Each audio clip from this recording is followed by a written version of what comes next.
Everybody, it's your main man, Brother Saeed. I'm behind the camera. And you know what I gotta say, this is my show, Get the Black Mind Right. And I'm here with the co-producer, writer of the film, American on Fire. And plus I'm here with Jeffrey Wall, who played Jeffrey X in the film. What we're gonna start out, talking Mr. Jones for a few seconds, get his take on it, what it took to really bring this thing together. Then we're going to move forward and bring Jeffrey in. So, Mr. Jones, Brother Jen Jones, and me and Glenn, we go way back since our childhood. We wrestled on the same wrestling team. We grew up in the same town, and he was like an inspiration in this film because he taught me a lot during the course of this film about Black history. So, just fill us in on when you got the script, what you thought of the script, and what made you want to be part of the story. Okay. And before I get into that, I just want to say that, Saeed and I have been friends for a long time, but he is a little older than me. So, 2 days. May the 7th, May the 9th. 2 days. 2 days. So, Saeed sent the script to me, and he said he's looking for a legal argument for reparations. And he wanted to do it in 10 minutes, page a minute. Because I'm an attorney and I worked in this government for 30 years, and as attorney is for more than 35 years, I had an intimate relationship with the U.S. Constitution. I practiced civil rights law, employment law, studied the Constitution, and there was always been a dichotomy for me. And this was an opportunity to express that, what that dichotomy is, what it meant, and what it still means today. So we started working, and I said, it's more than, the argument is more than just 10 pages. It has to be more. So working back and forth, it turned into a full script. And it was a collaborative process. Saeed, obviously, knows his work. He's good at many things. I brought the legal side of it. And we approached work in different ways, but collaboratively, I think that it was better than, it was more than us each doing it separately. Right. And again, with the cast, they put themselves, part of their selves, and they brought their spin to it. And it made it, another collaborative effort, made it great. And seeing that on the big screen yesterday, that was very fulfilling. But and getting back to the collaborative part, the one thing that I honestly can say is that the way that I could have came in and wrote a hearing and put the Larry Saeed spin on it, make it enjoyable for people, because I'm a filmmaker, But to get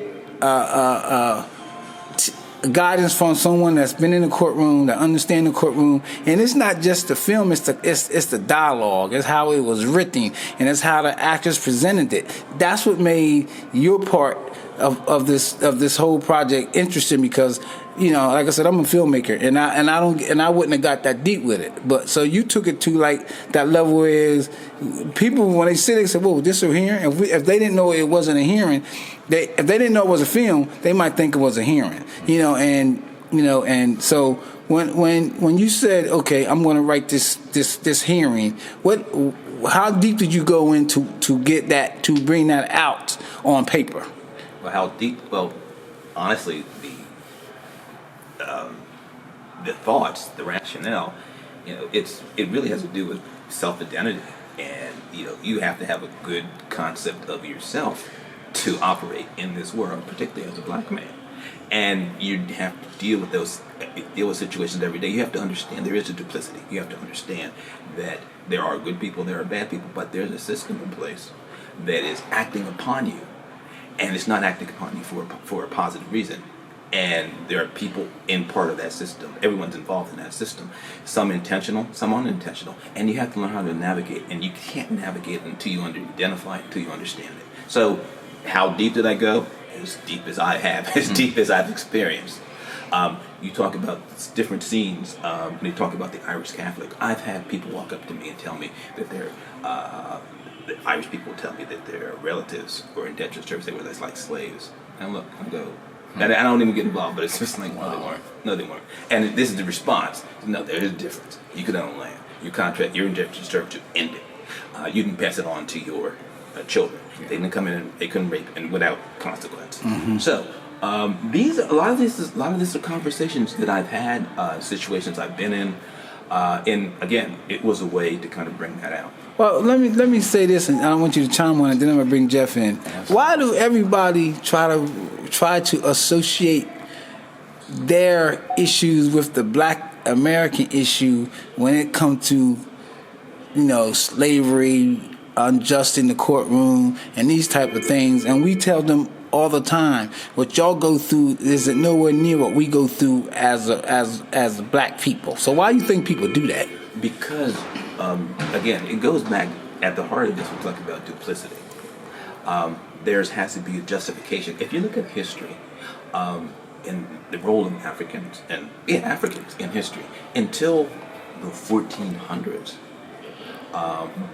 Africans were highly regarded for their intellectual capacity. They were experts in navigation. Africa was a center of learning. Oxford University went to Africa, stole the books from the libraries in Egypt, and was the foundation of Oxford University. You can look this up. There was a systematic. The creation racism is a artificial construct. It was a systematic approach to justify slavery. So when you ask, that is still in place. People don't like to think of themselves negatively, so there's always a rationale. So it's like basically, oh, your situation wasn't that bad. It's just like this. It's just like that. And no, if you want to be honest, it's not the same. And getting people to face that, and that was important to the reparation argument, is that you can have a different opinion about whether or not you think reparation should be given, how much, but the idea that we should have this conversation, that our rights to be considered should be like everybody else's, that's beyond question.